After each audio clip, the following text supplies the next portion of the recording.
los versos del 13 hasta el 15. Mateo capítulo 19, del 13 al 15. Dice la palabra: entonces le fueron presentados unos niños para que pusiese las manos sobre ellos y orase. Y los discípulos le reprendieron. Pero Jesús dijo: dejad a los niños venir a mí, no se lo impidáis, porque de los tales es el reino de los cielos. Y habiendo puesto sobre ellos las manos, se fue de allí. Padre, gracias por tu palabra en esta hora, por la oportunidad de poder estudiarla y encontrar las verdades que tú tienes para nosotros. Ahora te pedimos, Señor, que tú nos ilumines en este tiempo en el que nos hemos reunido, Padre, para escudriñar las verdades de la Biblia. Guíanos, Señor, y habla nuestras vidas. En el nombre de Jesús. Amén. Pueden sentarse, hermanos. Continuamos con esta serie de estudios sobre el Evangelio de Mateo. En esta ocasión estamos en el capítulo 19, en los versículos del 13 hasta el 15, y el estudio de esta noche lo hemos titulado Jesús y los niños. Bueno, tal vez solo muy poco después que Jesús terminara de enseñar a los 12 acerca del matrimonio, el divorcio, el nuevo casamiento y la soltería, como vimos en el estudio anterior, que abarcaba los versos del 3 hasta el 12, otro grupo de personas viene a Jesús buscando ministración. En este tiempo, dice la Biblia que le fueron presentados unos niños. Bueno, sin duda, fueron presentados por parte de sus propios padres. Cuando se supo la noticia de que Jesús estaba en aquella región, los padres se sienten atraídos por este maestro cuyo amor por los niños era bien conocido en toda Palestina. De hecho, los evangelios registran expresiones de amor de Jesús, especialmente para los niños. Por ejemplo, en el capítulo 17 de Mateo, en el verso 18, dice: y reprendió Jesús al demonio, el cual salió del muchacho, y este quedó sano desde aquella hora. Aquí Jesús sana a un muchacho. En el capítulo 18, verso 2 y verso 3, ya estudiamos sobre esto. Y llamando Jesús a un niño, lo puso en medio de ellos y dijo: de cierto os digo que si no volvéis y os hacéis como niños, no entraréis en el reino de los cielos. El Señor usa a los niños como un ejemplo para ilustrar la verdad espiritual de la humildad tan esencial para entrar en el reino de los cielos. La palabra griega empleada aquí para niños es la palabra paidia. Paidia es un término que se refiere a niños pequeños desde la infancia hasta alrededor de 3 o 4 años. Es decir, que aquí estamos hablando de niños pequeños, niños todavía con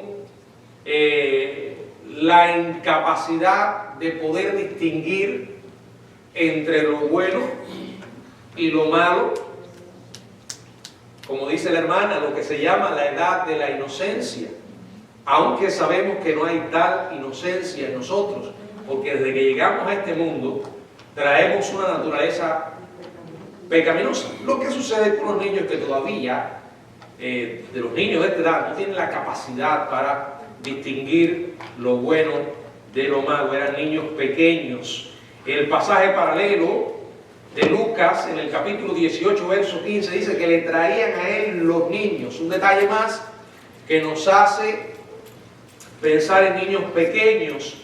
Niños pequeños. Sin embargo, los discípulos le reprendieron, dice la Biblia, se molestaron por la intromisión de los padres con sus niños en un tiempo privado de Jesús. Bueno, es evidente que los 12 que habían pasado más de 2 años viviendo con Jesús, escuchando cada palabra, cada enseñanza que pronunciaba, observando su conducta, todo lo que Jesús hacía. No habían logrado tener la misma mente y el mismo corazón de su Señor. Solo unos días antes, Jesús había tomado a un niño pequeño en sus brazos, en presencia de sus mismos discípulos, específicamente por el bien de ellos, que estaban en medio de una gran pelea, discutiendo quién sería el mayor en el reino de los cielos. Y Jesús les dice en Mateo 18, versos del 1 al 4, cualquiera que se humille como este niño es el mayor en el reino de los cielos. Le está diciendo a sus discípulos, atención, aquí las cosas no funcionan como funcionan en el mundo. El camino a la grandeza es mediante el poder, la riqueza, la fama en este mundo. Pero en el reino de los cielos, el camino hacia arriba es hacia abajo, es la humildad. Sin duda, en muchas otras ocasiones, ellos habían sido testigos de la ternura, la compasión y el amor del Señor por aquellas personas que venían a pedirle ayuda. Habían visto la misericordia del Señor de una manera activa muchas veces, sin detener su flujo de sanidad y de ánimo hacia otros y también de consuelo. Bueno, además los discípulos conocían el Talmud. Sabían que el Talmud contenía una enseñanza a los padres judíos de llevar a sus hijos a los rabinos que eran respetados para que ellos los bendijeran y oraran por sus hijos. El padre solía llevar a su hijo pequeño a la sinagoga y entonces allí oraban por él. Luego lo entregaban a los ancianos y cada uno de ellos lo tomaba y oraba pidiendo la bendición de Dios para la joven vida. Bueno, nuestras iglesias, muchas iglesias hoy también siguen una especie de modelo, ¿verdad? De oración cuando dedicamos a los niños. Cuando unos padres traen a los niños para presentarlos, es posible que algunos padres vengan a la iglesia y traigan a sus hijos sin entender lo que están haciendo. Por eso cada vez que yo tengo la oportunidad, aclaro, aquí no estamos bautizando niños, aquí simplemente lo que hacemos es orar por los niños. Y si los padres lo único que hacen es que traigan a sus hijos para orar por ellos y después se desaparecen de su relación con Dios o de una iglesia, de nada servirá esa oración, ¿verdad? Porque junto con la oración tiene que haber un sentido de compromiso de parte de los padres de hacer la obra que tienen que hacer cuando decidieron traer hijos al mundo. Porque aquí no se trata solo de engendrar hijos y traerlos, sino de educarlos y de enseñarles a amar a Dios. Bueno, los discípulos habían visto esto, habían visto al Señor como para Él los niños eran especiales. Sin embargo, dice la Biblia que reprendieron a sus padres cuando traían a los niños. Miren, la Biblia nos dice, lo vemos en los evangelios claramente, que Jesús tenía un atractivo especial para los niños. Déjeme explicarle algo. No cualquier persona se puede acercar a los niños y atraerles. Hay personas que los niños no ligan con ellos porque no tienen gracia. Para atraer a los niños hay que tener cierto, digamos, talento, ¿no? Y Jesús, su personalidad era atractiva para los niños. Sin embargo, aunque Jesús amaba a los niños, Él no era un ingenuo en cuanto a los niños. Jesús sabía que al haberlos creado, nacieron con una naturaleza también pecaminosa, como dije. Tienen cierta inocencia, pero los niños no son inmaculados. El Señor sabía que no era necesario enseñar a los niños a hacer lo malo, que sus pequeños corazones estaban dispuestos e inclinados hacia el mal. Los que somos padres lo sabemos muy bien. Sabemos que la gran responsabilidad que tenemos es educar a nuestros hijos en el bien. enseñarlos a ser personas de bien. No tenemos que enseñarles lo malo. Lo malo se les va a pegar. Lo van a absorber con una facilidad extraordinaria. Pero a pesar de esto, Jesús los amaba con compasión especial, y debido a su apertura y a la confianza natural que mostraban, el Señor los tomó y los usó como ejemplos de la actitud que se requiere en la ciudadanía del reino de los cielos. Ya eso lo vimos en el capítulo 18, los versos del 3 al 5, donde el Señor habla al respecto. Ahora, frente a la actitud de los discípulos, que dice que los reprendieron, ¿qué hizo el Señor? Dice el verso 14, que les dijo: dejad a los niños venir a mí y no se lo impidáis, porque de los tales es el reino de los cielos. Por Marcos nos enteramos que Jesús se indignó con los discípulos. En Marcos capítulo 10, verso 14, dice la palabra del Señor, Marcos 10, 14, viéndolo Jesús se indignó y les dijo: dejad a los niños venir a mí, no se lo impidáis, porque de los tales es el reino de Dios. Dice que se indignó. Con frecuencia ellos frustraban a los discípulos y con frecuencia mostraban una insensibilidad que molestaba al Señor, una actitud egoísta. Y esta es una de las 2 o 3 únicas veces en que el Señor se enoja de verdad con ellos. Eso es para aquellos que dicen que Dios no se enoja. No, la Biblia habla de la ira de Dios, la Biblia habla del enojo de Dios. Jesús es Dios, era humano, pero es Dios. Ahora, que el enojo de Dios y la ira de Dios no es pecaminosa como la nuestra, eso está claro. Pero Dios es un Dios que reacciona ante el mal. No es un Dios frío, impasible. No, es un Dios que responde ante el mal. Ahora, ¿por qué se enojó Jesús con los discípulos? Podemos pensar en un grupo de razones por las que el Señor se enojó con ellos. En primer lugar, porque amaba a los niños y sentía por ellos un gran afecto, y sin duda sintió compasión por ellos debido a que vivían en un mundo de pecado, de sufrimiento, de corrupción.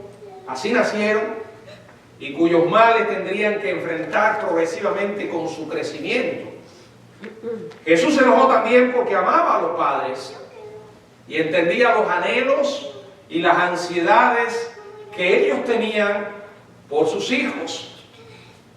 Comprendió que los pequeños y sensibles niños eran un camino hacia el corazón de sus padres.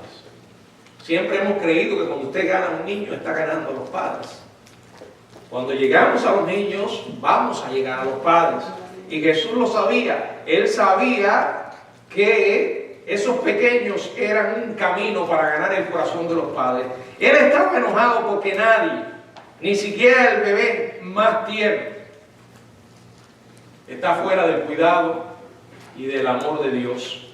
Estaba enojado debido a la persistente torpeza y dureza espiritual de los discípulos. Esta no era la primera vez. Lo habían hecho una y otra vez. Y sin duda estaba enojado porque los discípulos presumían decidir quién podía y quién no podía acercarse a Él. Acercarse al Cristo, el Hijo de Dios. Esto no estaba dentro de las prerrogativas que ellos tenían, ni tampoco era de la competencia de los discípulos tomar semejante decisión. Era una petulancia que ellos impidieran a los padres y a sus niños venir a Jesús. Y la razón principal, la más poderosa, digamos, a la luz de lo que dice aquí el pasaje, es que Jesús estaba enojado, porque dice, de los tales, es decir, de los que son como niños, es el reino de los cielos. De los tales, es decir, los que son como niños, es el reino de los cielos. Jesús usa la ilustración de un niño para hablar de la actitud que debe tener la persona que viene a sus pies, que se entrega a Él. De hecho, usa la ilustración del nuevo nacimiento. Ahora, independientemente de lo que él quería ilustrar, también la ilustración misma transmitía una verdad que es indiscutible en la Biblia. Yo todavía me pregunto cómo hay algunos que, torciendo las Escrituras, intentan demostrar que los niños, si mueren, están perdidos. Porque supuestamente no están, si no están entre los elegidos. Esa enseñanza retorcida del llamado hipercalvinismo, que va por encima de la palabra de Dios, donde el Señor aquí claramente establece que de los niños es el reino de los cielos. Ahora, indudablemente que aquí está hablando de niños, como dije, en un periodo de su vida en que todavía no tienen conciencia del bien y del mal, que aunque tienen una naturaleza pecaminosa, todavía no pueden distinguir lo bueno de lo malo. Y yo creo que cuando Cristo pagó en la cruz, allí también hizo provisión por esos niños. Y no solo por los niños, sino también por un grupo de personas que conocemos que son incapaces de distinguir entre el bien y el mal. Por ejemplo, tenemos a las personas con problemas mentales, serios, retardados, como se le dice, personas con problemas mentales muy graves. ¿Qué pasa con esas personas? Bueno, aquí no estamos hablando de alguien que se vuelve loco. Estamos hablando de alguien de que nace con una capacidad mental disminuida. Igual que la mente de un niño y de un niño pequeño. ¿Entienden lo que quiero decir? Ahora, ¿qué pasa con alguien que vive y de pronto se le funde la máquina? ¿Qué pasó? Bueno, si se le fundió sin ser cristiano, perdió la oportunidad. Olvídese de eso. Es como si se muriera. Pero aquí está hablando de los niños y dice claramente la Biblia que de los tales es el reino de los cielos. El reino de los cielos es la esfera del gobierno de Dios en Cristo a través de la misericordia divina. Para aquellos que han llegado a la edad en que la fe salvadora puede ejercerse, al reino solo se entra por un entendimiento iluminado, que significa confiar en Jesucristo como su Salvador. No podemos generalizar, no podemos decir que ahora que los niños no necesitan. Yo creo en la conversión de los niños. De hecho, he conocido muchas personas que han conocido a Jesucristo bien jóvenes, bien pequeños. Ahora, la pregunta es, ¿cuál es la edad en que un niño es capaz de tomar una decisión por sí mismo? No lo sé. Creo que ahí no podemos establecer una edad específica. Dios lo sabe. Lo que sí es cierto es que si ese niño todavía no tiene esa conciencia delante de Dios, es salvo si muere. Pero en cuanto comienza a entender, ya ese niño es responsable delante de Dios por creer también. Creer. Y esa es la idea, ¿verdad? La idea. Ahora, tal como solicitaron los padres de un niño, Jesús vino, puso las manos sobre ellos, ¿y qué? Y los bendijo. Realmente no sabemos la condición específica de la bendición que Jesús le dio, pero podemos conjeturar la promesa de la provisión de Dios a favor de los niños y el cuidado que Dios tiene a cada uno de ellos. Lucas informa lo que Jesús declaró tal como lo había hecho poco tiempo antes. En Lucas capítulo 18, verso 17. Lucas 18, 17, si alguien puede leerlo, por favor. De cierto os digo, el que no recibe el reino de Dios como un niño, no entrará en él. Y también en Mateo 18, verso 3.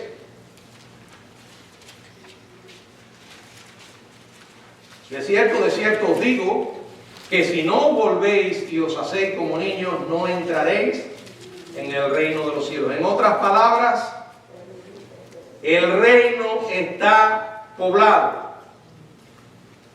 El reino está poblado solo por dos tipos de súbditos: los que mueren siendo pequeños y los que llegan en una actitud humilde y confiada, igual a los niños pequeños.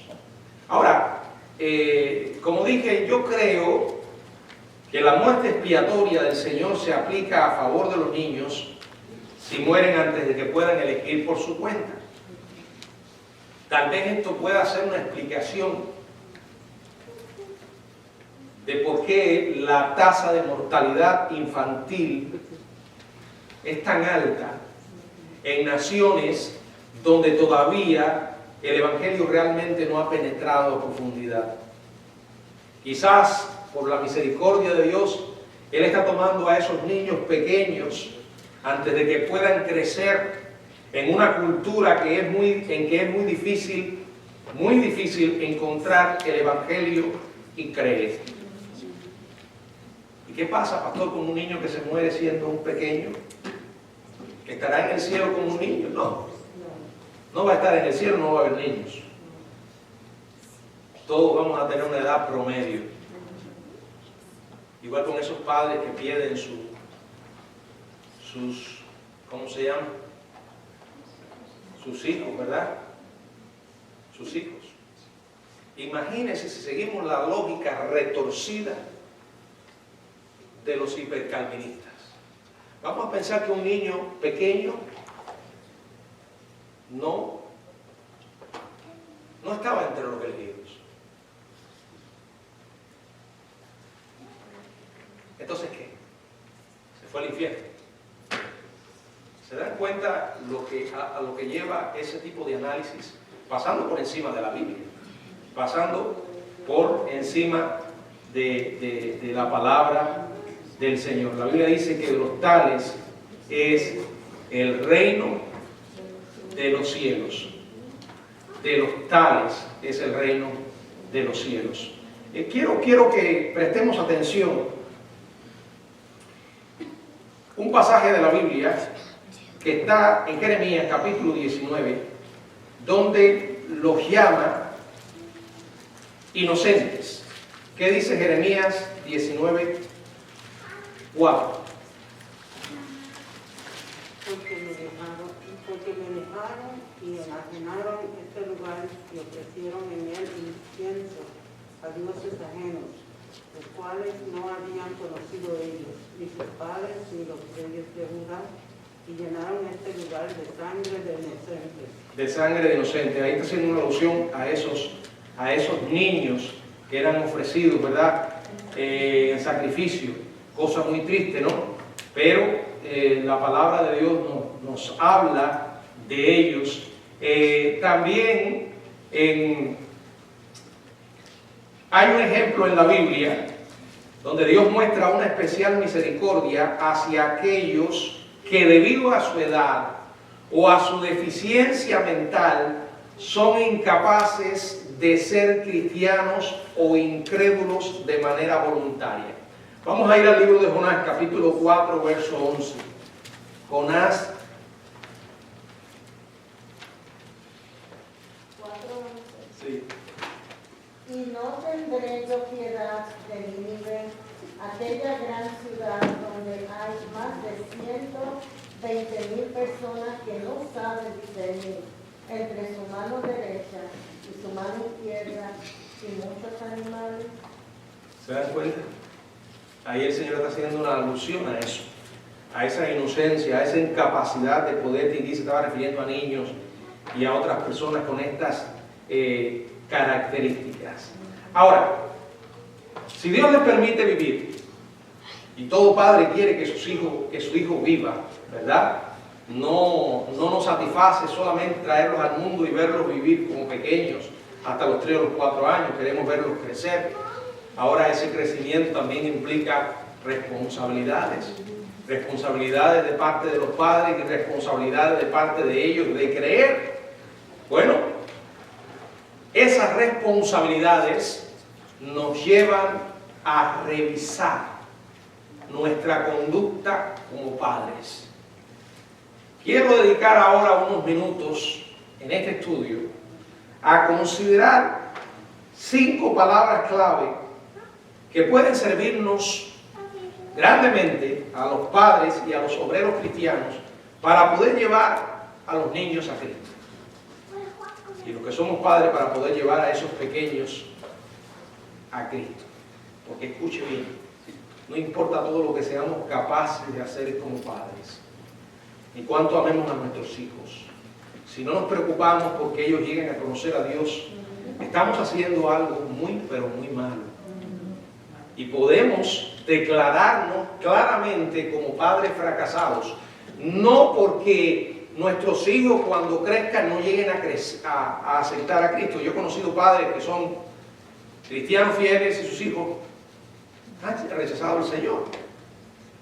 O sea, porque usted sea cristiano y haga las cosas bien no significa que necesariamente ellos van a tomar la decisión que usted espera. Pero hemos hecho la parte que nos toca. Orar por ellos, hablarles de Jesús y hacer otras cosas como voy a mencionar aquí. La primera es recordar. Primero, recordar que cada niño es creado por Dios y en ese sentido le pertenece. Hay un pasaje que muchas veces usamos cuando vamos a presentar a los niños, el Salmo 127:3, herencia de Jehová. O sea, son un regalo de Dios, son una dádiva de Dios. Ahora, muchas veces los padres terminamos poniendo a nuestros hijos en el lugar que debemos poner a Dios. No podemos nunca terminar amando más la dádiva que al dador, porque tenemos un problema grande. Eso fue lo que quiso comprobar Dios cuando le pidió a Abraham que sacrificara a su hijo. ¿Se acuerdan de la historia en el libro de Génesis? Toma a tu hijo, a tu único hijo, y ve al monte y sacrifica un holocausto. Qué tremendo desafío. Qué tremendo mandato para un hombre que había esperado con tanto anhelo ese hijo. La verdad que siempre que leo la historia me sacude la reacción de Abraham. Como este hombre, la Biblia no dice que cuestionó lo que Dios le dijo, simplemente obedeció. Ahora, porque él actuó de esa manera, ¿significa que fue fácil para Abraham? No fue fácil. Como no es fácil para ningún padre al que Dios se le aparezca pidiéndole semejante cosa. Sin embargo, él estuvo dispuesto a obedecer y lo hizo. Y Dios lo detuvo porque comprobó que Abraham le amaba a él más que a cualquier otra cosa. Muchas veces nosotros llegamos a poner a nuestros hijos antes que a Dios. Los ponemos entre Dios y nosotros. Y eso es un grave error, porque lo primero que hacemos es comenzar a tomar decisiones equivocadas. Cuando el Señor Jesucristo dijo, el que no aborrece a su padre, a su madre, a su hermano, a su hijo, y me sigue, no puede ser mi discípulo. Ahora, alguna gente cuando lee esto en la Biblia dice, pero ¿cómo el Señor nos manda a aborrecer a la familia? Bueno, hay que buscar lo mismo en otros versículos, en otros pasajes paralelos, y esa misma palabra en otros pasajes dice, el que no ama, el que ama a padre, a madre más que a mí. O sea, aborrecer, en el concepto del Nuevo Testamento, es amar menos. La idea es, no pongas ni a tu propia familia en el lugar de Dios, porque eso es idolatría. Eso es idolatría. Y los hijos son una dádiva del Señor, pero como regalo de Dios, Él se los puede llevar cuando determine. Y es algo para lo que tenemos que estar preparados. Ana pidió por un hijo y el Señor se lo concedió. Y después, con el mismo fervor que clamó, ella cumplió lo que había prometido, el voto que había hecho. Y entregó a Samuel y lo dedicó a Jehová. Número 1, padre, madre, recuerde esto: los hijos son herencia de Dios. Y como regalo de Dios implica que tenemos la sagrada responsabilidad, no solo de educarlos y enseñarlos, sino preparar sus corazones para que un día conozcan a Jesucristo. Y para esto hay que recordar la segunda palabra. La primera es recordar que son regalos de Dios. La segunda es enseñar. Enseñar. Los padres cristianos tenemos el alto llamado, como dice Efesios capítulo 3, verso 4, de criar, de educar, de enseñar a nuestros hijos en disciplina y amonestación del Señor. Voy a ser claro. Esa responsabilidad nos toca a nosotros. No es algo que el Señor entregó a la iglesia, no es algo que el Señor entregó a la sociedad, es algo que el Señor entregó a la familia, es algo que el Señor entregó a los padres. Y las circunstancias en las que hoy vivimos cada día nos recuerda que tenemos que regresar al modelo bíblico. Sobre todo en una sociedad que está decidida a destruir todos los valores por los cuales nosotros vivimos como cristianos. Los valores que fortalecen y hacen sana a una familia cristiana.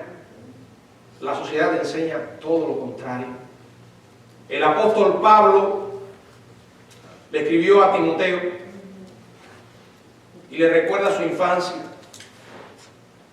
cómo su madre Eunice, su abuela Loida, le enseñaron las sagradas escrituras, las cuales te pueden hacer sabio para la salvación por la fe que es en Cristo Jesús. Yo sé que es difícil para los padres, pero no es imposible. Y es algo que no podemos delegar, porque el tiempo que los hijos estarán con nosotros será muy breve. Yo sé que no es fácil porque la competencia hoy es inmensa. Sobre todo en esta sociedad tan saturada de tecnología y de mucha basura. Todo esto compite. Y los padres que no están conscientes de su responsabilidad le ceden terreno al diablo. Nunca va a pasar de moda que usted como padre, como madre, se siente con sus hijos, lea la Biblia y ore. Nunca va a pasar de moda que usted como padre o como madre se siente con sus hijos y les pregunte ¿qué te enseñaron hoy en la escuela? Y cuando te diga lo que aprendieron, por mucho que te horrorices, aprovecha la oportunidad para enseñarle lo que Dios dice. ¿Y por qué lo dice? Porque muchas veces somos muy buenos diciendo lo que Dios dice como un macetazo en la cabeza, un mazazo en la cabeza del niño. Y más nada, porque Dios lo dice y así. Tienes que aceptarlo. Y créanme que los niños cuando van creciendo no se tragan las cosas así tan fácil. Explíquele. La Biblia nos enseña que cuando Dios llama a algo pecado o nos manda a hacer algo bueno, hay razones. Porque el pecado no solamente, y es suficiente, ofende a Dios, pero también nos destruye. Y hay que tomarse tiempo. Si usted no se toma tiempo con sus hijos para hablarles la palabra de Dios y enseñarles, el diablo lo va a hacer. Y cuando digo que hay que enseñarle, es enseñarle aún hasta de temas difíciles. ¿Cuál es uno de los temas difíciles? La sexualidad. Porque algunos padres, con la mente llena de aserrín, y tengo que decirlo, viven en un mundo de fantasía en el que creen que su pequeño, jovencito, no sabe. Él está tan pequeño que hay muchas cosas que ese nene no sabe. Deje la bobería y despierte, porque probablemente ese nene sepa más que usted. Cuando usted se siente como padre, empiece a hacerle preguntas y si las comience a responder. Prepárese, si padece del corazón, tómese una pastilla y póngase debajo de la lengua, porque le va a dar un infarto. Las cosas hoy van demasiado a prisa. Los niños no los dejan ser niños. Y el diablo no pierde terreno. ¿Y sabe cómo lo aprenden? Por medio de todo lo que se relaciona, no solo en la escuela. Ese mismo teléfono que le diste a tu niño para que se entretenga y para que te deje tranquilo, es una espada de doble filo. Ese tablet, el niño está jugando. Bueno, si ese tablet no tiene internet, muy bien. Pero si anda con el tablet y tiene internet, muy peligroso. Muy peligroso. Enseñe las verdades de la palabra de Dios. Hable de temas difíciles. Deje de pasarle la bola a otro. Eso no se lo puede ceder a otra persona. Que la iglesia está para complementar, que uno quisiera que las escuelas enseñaran cosas positivas. También caemos en el engaño. Bueno, pero mis hijos están en una escuela cristiana. ¿Verdad? Nosotros tuvimos la bendición de tener una pila de años a nuestros hijos en una escuela privada que el gobierno nos ayudó a pagar. Pero créanme, ya al final yo decía, esto es peor que una escuela que una escuela, porque allí hay de todo. Y tristemente muchas iglesias han comenzado estas escuelas como un ministerio y perdieron, en el camino se perdieron el rumbo. Ahora lo que le interesa es el dinero y no le interesa si ese niño tuvo una experiencia o no con el Señor. Así de simple. No se duerma, porque cuando despierte va a ser demasiado tarde. La palabra de Dios dice en Deuteronomio capítulo 6, verso 4, oye Jehová, nuestro Dios Jehová uno es, y también le ordenó el Señor esta verdad de transmitir de manera personal las verdades de Dios. Vamos a ver Deuteronomio 6, 5 y 6. Y amarás a Jehová tu Dios de todo tu corazón y de toda tu alma y con todas tus fuerzas. Y estas palabras que yo te mando hoy estarán sobre tu corazón. Siga el 7. Y las repetirás a tus hijos y hablarás de ellas estando en tu casa y andando por el camino y al acostarte y cuando te levantes. ¿Oyeron? ¿A quién el Señor le entregó la responsabilidad? A la familia. Vamos a poner los pies sobre la tierra. Como cristianos quisiéramos una sociedad cristiana. No existe sociedad cristiana. Un país cristiano tampoco existe, porque para que un país y una sociedad sean cristianas, todo el mundo tiene que ser cristiano. Y nos estamos dando cuenta que el poder cada vez está en manos de gente más y más enemiga de Dios. No nos podemos llenar la mente con la fantasía de que las cosas van a cambiar. Hay que asumir el reto. Yo sé que con todo esto algunos podrían llegar a pensar, ¿y vale la pena tener hijos? Lo primero que les digo a esos que si llegan a una mente, a una mentalidad negativa al punto de decir, yo no quiero tener hijos, acuérdate un poquito que hubieras pasado si tus padres hubieran pensado lo mismo. Pero bueno, yo sé que es todo un desafío. Y ahora más que nunca. Ahora más que nunca. Es difícil, pero hay que aceptar el reto. Lo que tenemos que hacer es asumir la responsabilidad que Dios nos ha dado en la familia. La familia tiene que fortalecerse y cada miembro tiene que asumir su responsabilidad. Hay que sacar tiempo. No importa cuán ocupado usted esté como madre o padre, tiene que sacar tiempo para sus hijos, para preocuparse de lo que está pasando en sus vidas. para hacer preguntas difíciles, para ir a la escuela e investigar con los maestros qué está sucediendo. Cuando alguien venga a darle queja acerca de un hijo, no se ponga a la defensiva, escúchelo, investigue si es cierto, no se ponga de parte de sus hijos. Si toman una decisión equivocada, déjenlos lidiar con las consecuencias, porque si no, jamás van a aprender. Nunca cometa el error de sustituir las cosas por el tiempo. No se llegue a engañar pensando que por darle beneficios materiales a sus hijos, y cada vez que quieran un juguetito a los nenes, usted se lo va a comprar. O un niño que no aprende ni hablar, y ya usted le dispara un teléfono de la más alta tecnología, no le está haciendo ningún bien.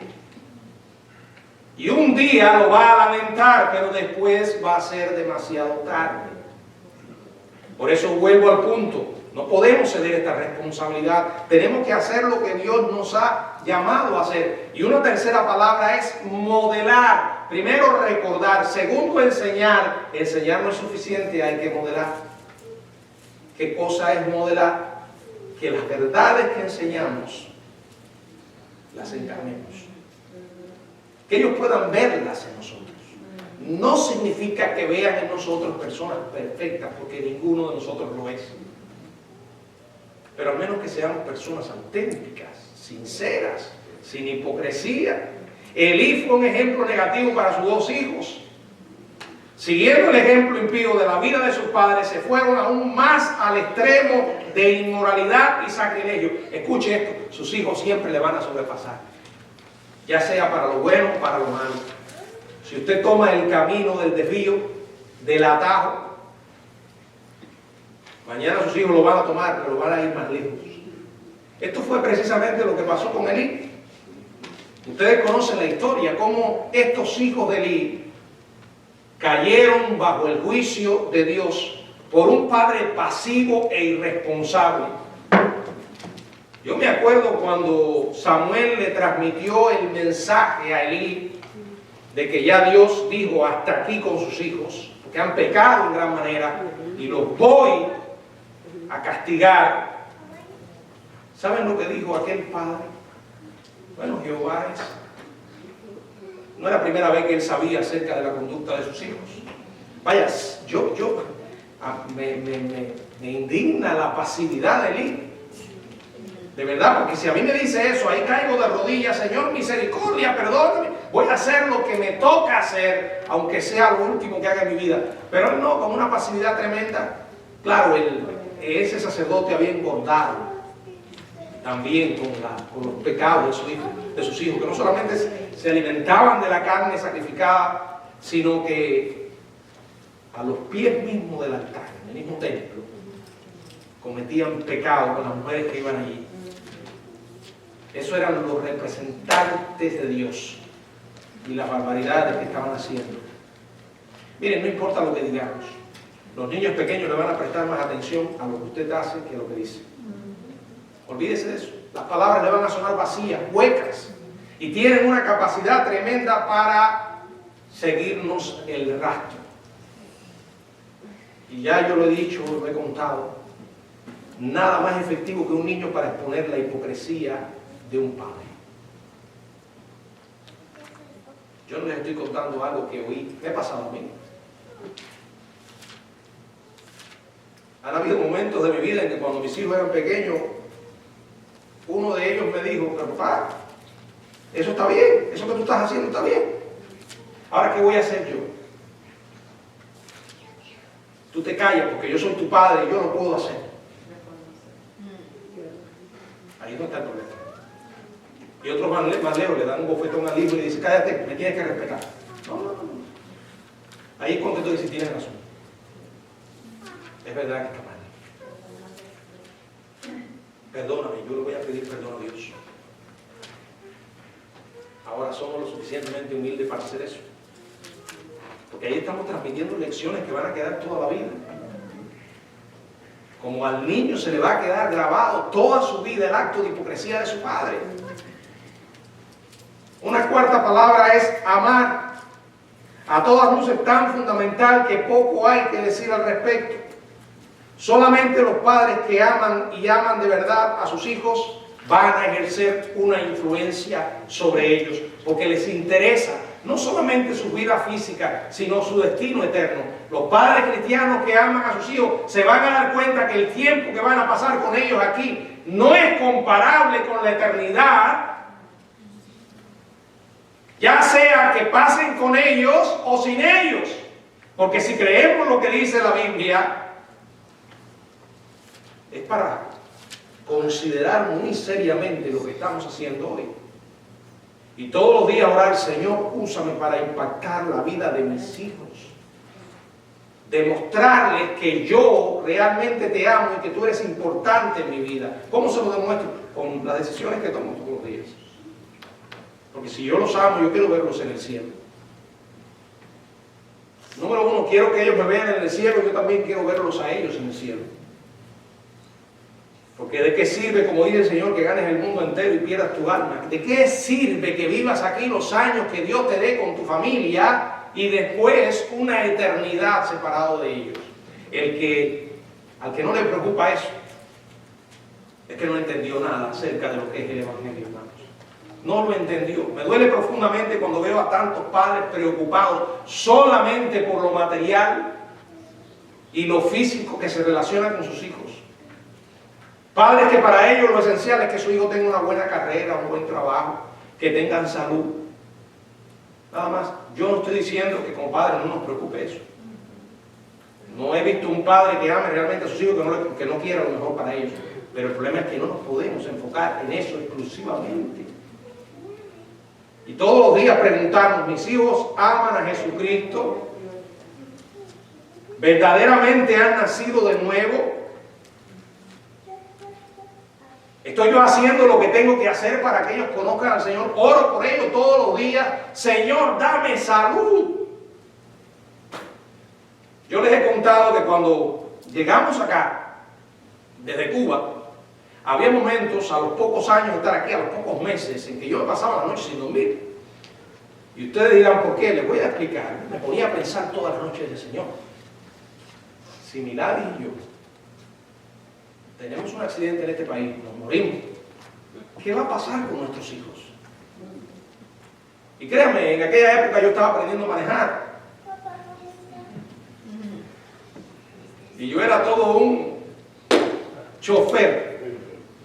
Tan bueno que en una ocasión 3 patrullas de policía se me mandaron detrás. No es que había cometido un asalto ni nada de eso. Simplemente estaba en un lugar, andaba con un carro prestado con una licencia restringida, aprendiendo a manejar, porque era un hermano que confiaba tanto en el pastor. Me dijo: coge el carro y practique. Y yo salí a practicar. Y en un parqueo traté de girar en un van, un carro grande, y toqué a uno que estaba allí. Me bajé, miré, no le pasó nada. Me monté en mi carro y me fui. Alguien que estaba allí vio aquello. Llamó a la policía y 3 patrullas de policía se me mandaron detrás. Las patrullas andaban del lado y yo iba a hacerlo así. Me di cuenta que era conmigo, arrimé, recién llegado, sin saber hablar de inglés ni nada. Vaya, ¿qué les digo? Yo ni me sabía el número de teléfono de la casa. Bueno, al final llamé a Milady y le dije: oye, me pararon y creo que voy preso. Y nada, eso fue lo único que pude decir. Yo creo que llamaron por el aparato que ellos tenían. Le expliqué al hombre, ahí me bajé del carro. Bueno, al final, por la pura misericordia de Dios, el hombre me dijo que me podía ir. Y aún así el hombre diciéndome que yo me fuera.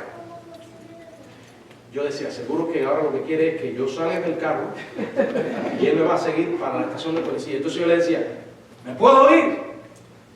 Bueno, al final me dejaron ir. ¡Qué susto!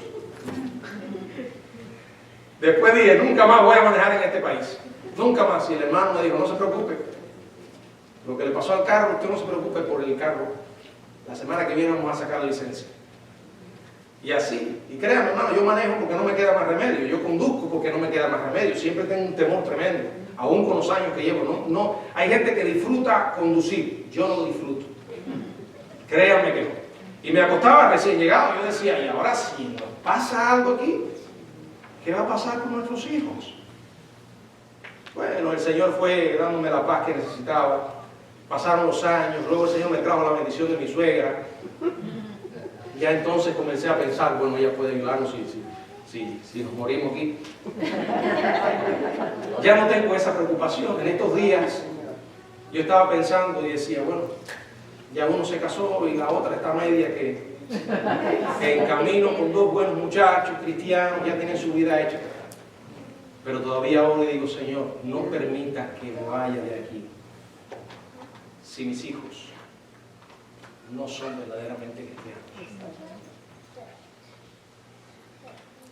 Déjame aquí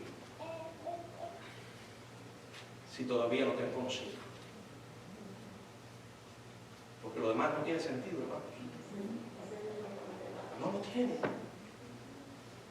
Y la última palabra es confiar. Después que hemos hecho lo que Dios nos ha mandado, hay que confiar que Dios bendiga nuestros esfuerzos. Orar.